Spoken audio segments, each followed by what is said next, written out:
नमस्कार, मी Suhas. Prime time महाराष्ट्रमध्ये मी आपलं सगळ्यांचं स्वागत करतो.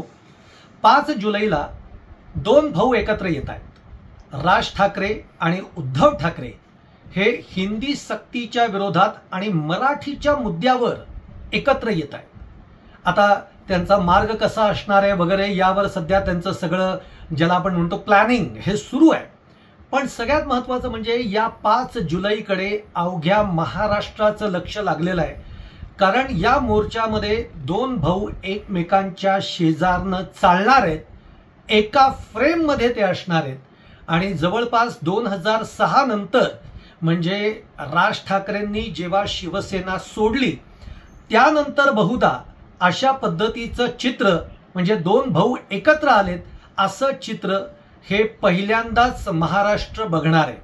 आता लग्नाचे कार्यक्रम असू देत, मुंजीचे कार्यक्रम असू देत, अशा कार्यक्रमांमध्ये आपण राज ठाकरे उद्धव ठाकरे यांना बघितलंय.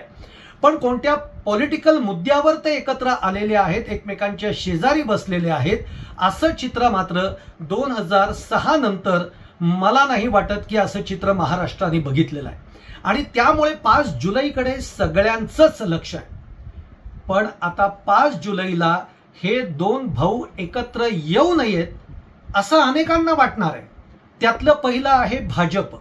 भाजपला तर वाटणारच, पण त्याही पेक्षा हे दोन भाऊ एकत्र येत आहेत याची भीती जर कोणाच्या मनामध्ये असेल तर ती एकनाथ शिंदेच्या शिवसेनेमध्ये आहे. एकनाथ शिंदेंना तर हे दोन भाऊ एकत्र आलेले अजिबात नकोय, कारण त्याचा सर्वाधिक फटका जो आहे तो एकनाथ शिंदेंना बसणार आहे. पण हे दोनच कशाला? अहो, काँग्रेसला सुद्धा हे दोन भाऊ एकत्र आलेले नकोयत. शरद पवार यांच्या राष्ट्रवादीला नकोयत, अजित पवारांच्या राष्ट्रवादीला नकोयत. पण आत्ता जर आपण विचार केला, आत्ताच्या सगळ्या परिस्थितीचा विचार केला तर भाजप आणि एकनाथ शिंदेची शिवसेना हे दोन भाऊ एकत्र यावेत असं त्यांना मुळीच वाटत नाहीये. इवन हे दोन भाऊ एकत्र येऊ नयेत कोणत्याही मुद्द्याने यासाठी मात्र ते प्रयत्न करणार आहेत. आता या म्हणजे हे दोन भाऊ एकत्र येणार या घोषणेला जवळपास 2 दिवस पूर्ण झालेत आणि तरीही सगळ्यांच्या मनामध्ये हा प्रश्न येतोय की मुख्यमंत्री देवेंद्र फडणवीस गप्प काय, ते काय करतायत? तुम्हाला एक सांगतो की देवेंद्र फडणवीस म्हणजे भाजपाचे चाणक्य आहेत, महायुतीचे चाणक्य आहेत.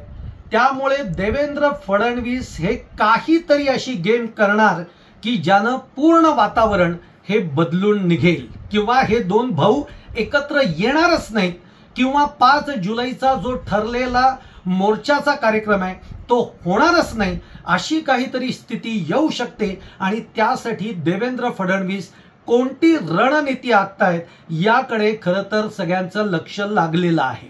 मग आता देवेंद्र फडणवीस काय करू शकतात? कशामुळे असं होऊ शकतं की 5 जुलैला हे दोन भाऊ एकत्र येणार नाहीत? असं काय घडेल आणि देवेंद्र फडणवीसांची चाणक्य नीती नेमकं काय काम करेल हेच आपल्याला बघायचं आहे आजच्या या व्हिडिओमधनं. तेव्हा हा व्हिडिओ अगदी शेवटपर्यंत बघा. जर तुम्हाला तो आवडला तर तो लाईक करा, शेअर करा आणि आमचं चॅनल सबस्क्राईब करा. त्याचप्रमाणे तुमचं देखील जर काही कमेंट असतील तर त्या कमेंट आमच्या कमेंट बॉक्समध्ये तुम्ही नक्की जरूर टाका, कारण तुमच्या कमेंट्स खूप चांगल्या असतात. तर मी मंडळी तुम्हाला हेच म्हणत होतो की 5 जुलैला दोन भाऊ हिंदी सक्तीच्या विरोधात मराठीच्या मुद्द्यावर एकत्र येत आहेत आणि देवेंद्र फडणवीस मात्र एकदम शांत आहेत. ते शांत का आहेत? एक तर मुळामध्ये हे दोन भाऊ एकत्र आलेले भाजपला चालणार नाही, कारण भाजपाचं स्वप्न आहे यंदाच्या महापालिका निवडणुकीमध्ये मुंबई महापालिका ही आपल्याला ताब्यात घ्यायची आहे. हे स्वप्न उराशी बाळगून देवेंद्र फडणवीस किंवा भाजप आहे. आणि मग अशा परिस्थितीत जर दोन भाऊ एकत्र आले तर राज्याचं राजकारण जे आहे ते 360 डिग्रीमध्ये फिरणार आहे. राज्याचं राजकारण ढवळून निघणार आहे. मग अशा परिस्थितीमध्ये देवेंद्र फडणवीस शांत काय? कारण भाजपला मुंबई महापालिकेवर आपला ताबा किंवा आपली सत्ता आणायची आहे. दुसरी अडचण आहे ती म्हणजे एकनाथ शिंदेची. एकनाथ शिंदेच्या दृष्टीनं तर सगळ्यात मोठी अडचण अशी आहे की हे दोन भाऊ एकत्र आले तर एकनाथ शिंदेच्या शिवसेनेचं काय? आज एकनाथ शिंदेची अडचण अशी झाली आहे किंवा त्यांच्या शिवसेनेची अडचण अशी झाली आहे की एकीकडे ते म्हणतायत की ही आमची खरी शिवसेना आहे की ज्यांच्याकडे चिन्ह आणि पक्षाचं नाव आहे, आज आम्ही बाळासाहेबांचे विचार घेऊन पुढे जातोय.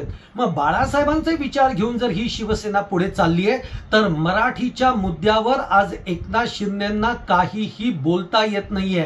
हिंदीच्या सक्तीच्या विरोधामध्ये एकनाथ शिंदेंना काही बोलता येत नाहीये. अहो 1966 मध्ये शिवसेनेचा जन्मच मुळात मराठीचा मुद्दा घेऊन झाला. मग आता मराठीच्या मुद्द्यावर एकनाथ शिंदेंना काहीच बोलता येत नाहीये, हीच त्यांची अडचण झालेली आहे. त्यामुळे जर का हे दोन भाऊ एकत्र आले तर शिवसेनेचं काय होणार, मराठीच्या मुद्द्याचं काय होणार, ही सगळ्यात मोठी अडचण एकनाथ शिंदेंची आहे. मग हे दोघंही या दोन भावांना एकत्र येऊ देतील का? 5 जुलैला हिंदी सक्तीच्या विरोधामध्ये मोर्चा काढू देतील का? कारण तुम्हाला मी सांगतो 5 जुलैला जो मोर्चा निघणार आहे तो अभूतपूर्व असा मोर्चा असेल. या मोर्चामध्ये सर्व पक्षातले नेते, कार्यकर्ते, पदाधिकारी तर येतीलच, पण मुंबईतला मराठी माणूस हा रस्त्यावर उतरल्याशिवाय राहणार नाही. त्यामुळे अतिभव्य असा मोर्चा निश्चित निघेल आणि याची धडकी, याची धास्ती ही भाजपला आणि शिंदेंच्या शिवसेनेला भरलेली आहे. कालच अनिल परब असं म्हणाले होते की जो 5 तारखेला मोर्चा निघेल असा मोर्चा भाजपने काढून दाखवावा. हा भाजपच्या जन्मात एवढी मोठी गर्दी कधी भाजपला जमवता येणार नाही. त्यामुळे हा मोर्चा निघू नये यासाठी हे दोन्ही पक्ष रणनीती आखणार हे नक्की.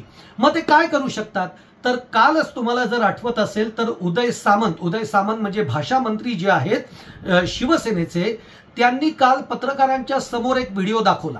तो व्हिडिओ काय होता तर डॉक्टर माशेलकर समितीने जो अहवाल तयार केला, ज्या अहवालामध्ये त्रिभाषा सूत्र ही सक्तीची आहे अशा पद्धतीने त्या अहवालामध्ये सांगण्यात आलेला आहे आणि तो अहवाल मान्य केलेला आहे, तो ग्राह्य केलेला आहे, तो ॲग्री केलेला आहे. तो कुणी केलाय तर तो महाविकास आघाडीच्या काळामध्ये जे मुख्यमंत्री उद्धव ठाकरे होते त्या मुख्यमंत्री उद्धव ठाकरेंनी माशेलकर अहवाल हा मान्य केलेला आहे, त्याच्यावर सही केलेली आहे. असा अहवालाचं म्हणजे त्या संदर्भामध्ये मुख्यमंत्री काय बोलतायत किंवा आदित्य ठाकरे काय बोलतायत हे उदय सामंतांनी काल दाखवलेलं आहे. म्हणजे कालपासून त्यांनी त्यांची रणनीती आखायला सुरुवात केली आहे. याच्या पुढच्या काळामध्ये भाजप हाच प्रचार करणार आहे की हे त्रिभाषा सूत्रीला माजी मुख्यमंत्री उद्धव ठाकरेंनी संमती दिलेली आहे आणि आता ज्या पद्धतीचं हिंदी सक्तीच्या विरोधात हे रान उठवलं जात आहे हे केवळ नाटक आहे किंवा मराठी आणि हिंदी भाषेमध्ये फूट पाडण्याचा कार्यक्रम हा उबाठा गट किंवा उद्धव ठाकरे गट हा करतोय. अशा पद्धतीचं नॅरेटिव्ह हे भाजपकडनं सेट केलं जाईल. आता दुसरी गोष्ट अशी आहे, जरी या गोष्टीला काहीही झालं नाही तर उद्यापासून पावसाळी अधिवेशन सुरू होत आहे. पावसाळी अधिवेशन हे वादळी ठरणार यामध्ये कोणतीही शंकाच नाही. आता त्याच्यामध्ये हिंदी सक्तीचा तर विषय असेलच, बाकीचे सगळे विषय असतील ज्याच्यामध्ये शेतकऱ्यांचं कर्जमाफी तुम्ही दिलेली नाही इथपासून सगळे असतील, पण सगळ्यात प्रमुख मुद्दा आहे तो म्हणजे हिंदी सक्तीच्या विरोधात. आता सगळेच जण एकवटलेले आहेत. त्यामुळे उद्याच्या चहापानाच्या कार्यक्रमांवर विरोधी पक्षांनी एकतर बहिष्कार टाकलेला आहे आणि उद्या अधिवेशनाच्या पहिल्याच दिवशी सगळे विरोधक सरकारवर तुटून पडतील, कामकाज होऊ देणार नाहीत, कामकाज तहकूब करावं लागेल आणि ही सरकारसाठी प्रचंड मोठी नामुष्की असणार आहे. पुढचा जो 5 तारखेपर्यंतचा सगळा अधिवेशनाचा जो काळ आहे तो काळ हा हिंदी सक्तीच्या विरोधातच राहणार. त्यामुळे या काळात आता देवेंद्र फडणवीस काय करतात हे बघणं फार महत्वाचं आहे. तर माझ्या दृष्टीनं 2 मुद्दे आहेत की देवेंद्र फडणवीस ही त्यांची चाणक्य नीती वापरतील. ती काय वापरतील तर देवेंद्र फडणवीस उद्याच्या अधिवेशनामध्ये हे जाहीर करून टाकतील की आम्ही हिंदी सक्तीचा जो विषय जो तुम्हाला वाटतोय त्याला आम्ही 1 वर्षासाठी स्थगिती देतो आहोत. म्हणजे काय झालं, 15 तारखेला जो भव्य मोर्चा निघणार आहे त्या मोर्चाची हवा ही काढून टाकली जाणार. अशा पद्धतीची काही रणनीती देवेंद्र फडणवीस करू शकतात.